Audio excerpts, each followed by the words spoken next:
I am so excited that community groups are starting this week. We've been waiting for it and saying it's going to happen, and they are finally here. And many of you are starting a group for the very first time. During your first meeting, there's a couple things that you may already know, but I just want to remind you, things that are good to cover the first time you get together. The first is logistics.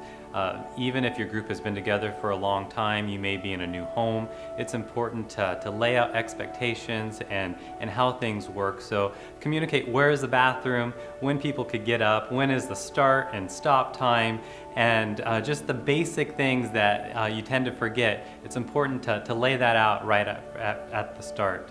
The next is as you begin to meet and to talk about your commitment. Over the next 11 weeks, most of us are going through a Romans study. Not everyone is doing that, but your group will meet for about 11 weeks. So ask the group to commit for that time, to be here on time. Communicate when your group starts. If it starts at 7 o'clock, please, as a group leader, start at 7 o'clock. If it ends at 8:30, you want to end at 8:30 because you want to honor people's commitment to the time that they're putting into that group. As well as talking about commitment, you get to set the norms of your group. And so if you want someone to call ahead of time if they're running late or if they're not able to show up, make sure that they have the contact information to be able to do that. This is a very basic thing, but we want to communicate respect.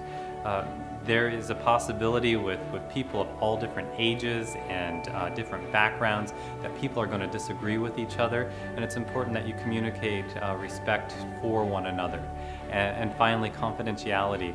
People don't want to open up and be vulnerable and to share with their group only to have their information posted on Facebook. And so before you communicate different things to anyone else, make sure you get the permission of the group. And finally, and this is probably the most important, know what the purpose of the group is. On the first meeting, sit down and articulate, why are we getting together? For some of you, you want to grow spiritually, and so you're getting into a community group to do that. Other people want to get to know new people and experience the variety of Arcade and the different people that God's gifted. But over and over again, the mission at Arcade Church is to get as many people as possible to see and hear the gospel. And the reality is, if we try to like each other and connect with each other, and we're focusing on just the relationship part, we may not get that. But I guarantee you, if we focus on the mission of Jesus Christ and communicating the gospel and allowing the gospel to penetrate through us, God is going to knit us together. He is going to show us how to be unified, even though there's differences among us, and we are going to be blessed in the process. So enjoy your first meeting. I'm sure it's going to be great, and I can't wait to hear stories of how God's growing your group together. Hey everyone. I don't know if you knew this or not, but Christmas is coming. I know that might be a spoiler alert for you, but what is Christmas about? Yes, it's about the birth of Jesus. It's about the coming of God in the flesh, but it's also about gifts. It's about receiving gifts. It's about giving gifts. And that's why I can't think of a better title for this Romans series than The Gift. And we opened our Bibles last Sunday to Romans chapter 1, where Paul is unveiling this gift. And we're going to spend the next few weeks unwrapping it and seeing the beauty of God and what he's done for us. Paul begins, if you recall, the story of the gospel with just him saying, I want to get to Rome. I want to talk to you people about the beauty of this gift. And if we're reading in between the lines, we pointed out that the Romans might be coming back saying, hey, listen, Paul, you may want to wait a little while because, quite frankly, for this exclusive message of the gospel, they're warming up the lions for you. And so Rome is a little different city than what you're used to. You may want to hold off. And Paul says, no, I'm not ashamed of this gospel.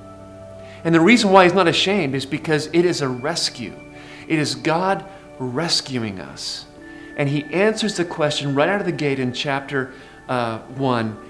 What are we rescued with? What is this rescue business? I mean, if there's a fire, then water is the form of rescue. If you fall into a hole, then rescue looks like a rope being let down. If you're sick or ill, then rescue looks like a pill or medication or treatment. If we are in need of rescue, what does that look like for us? And we looked at verses 16 and 17, and we found out that rescue for us looks like the righteousness of God. And the reason why we need the righteousness of God is because we're all wrong with God. And we're going to find out in the next few weeks just how wrong we are. Look forward to seeing you there.